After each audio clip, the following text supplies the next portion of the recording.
All right, everybody, welcome back. Ready for another deep dive? Always ready to dive in. Well, today we're heading over to the UK. Things are getting pretty interesting with, well, crypto over there. Sounds exciting. Oh, it is. I mean, you guys sent in a ton of articles and notes all about the UK's new crypto regulations, and, Yeah.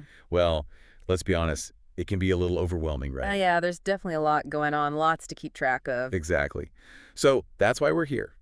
We're going to break it down, figure out what's really important. Because let me tell you, the UK is making some serious moves, and it could really shake things up in the whole crypto world. No kidding. From what I've seen, they're not messing around. They're going all in on this. Oh yeah, big time. We're talking a full-on regulatory framework for crypto, and get this, they're aiming to launch it by early 2025. Wow, early 2025? That's right around the corner. I know, right? So the big question is, what's the driving force behind all of this? Why is the UK suddenly so gung-ho about regulating crypto? Well, think of it this way. Right now, crypto feels a bit like the Wild West. Okay, I can see that. It's full of potential and excitement, but it's also unpredictable and a little risky. And the UK is saying, hold on, we need some rules here. They want to bring some clarity and stability to the sector. So basically, they're trying to make it a safer and more, I guess, legitimate space for everyone involved. Exactly. It's about creating a level playing field for businesses and making sure that everyday folks like us feel comfortable dipping our toes into the crypto water. Okay, that makes sense. Yeah. But what does that actually look like in practice? What specific areas are they focusing on? Well, they're looking at a broad range of things, but two of the biggies that keep popping up in your notes are stablecoins and staking services. Stablecoins, yeah.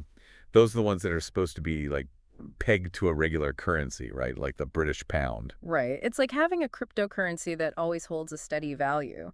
And the UK is planning to regulate them more like traditional payment methods. So does that mean we'll be buying our groceries with stablecoins soon? It's possible. I mean, imagine if using stablecoins was as easy as swiping your debit card. It could really change the way we think about everyday transactions.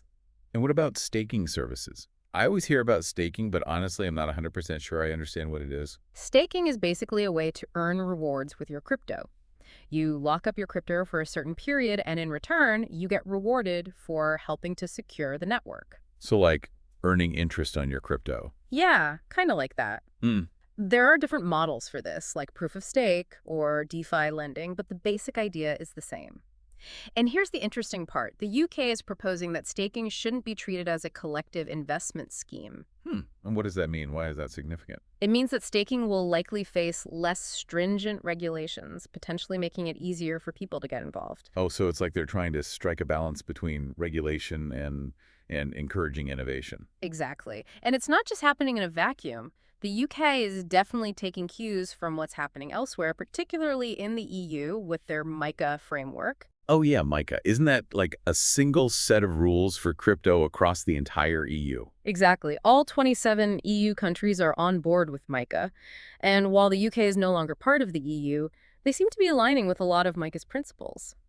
So even though they went their own way with Brexit, they still see the value in staying in sync with what's happening globally in the crypto space. Absolutely. I mean, it makes sense. The world of crypto is inherently global, so working together to establish some common ground makes a lot of sense. And the UK probably doesn't want to fall behind. They've always been a major player in finance, right? Oh, absolutely. London's a global financial hub, and the UK government has made it clear that they want to maintain that position, even as crypto takes center stage.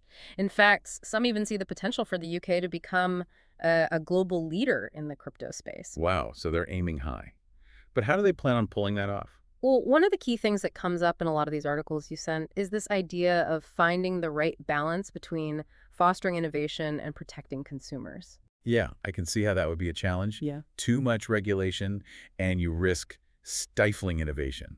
Too little, and you leave people vulnerable to scams and all sorts of bad stuff. It's a tightrope walk, for sure. And there are a lot of voices weighing in on this, but one quote that really stuck with me was from a representative named Sadiq.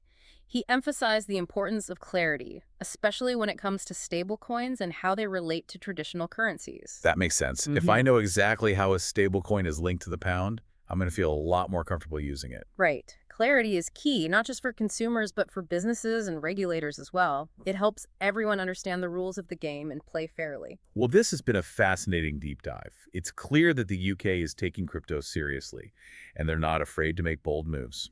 Definitely. And this is just the beginning. What we've seen so far is the framework, the foundation, but the real test will be in the details. How these principles translate into specific regulations will have a huge impact on how the crypto landscape unfolds in the UK. So much to think about. I'm curious, what do you all think? Do you think the UK has what it takes to become a global crypto hub? Are there obstacles they haven't even considered yet? Let us know your thoughts. And stay tuned. As the story develops, we'll be right here to help you make sense of it all. That's right. Until then, happy crypto exploring. And remember, always do your own research. Absolutely. See ya!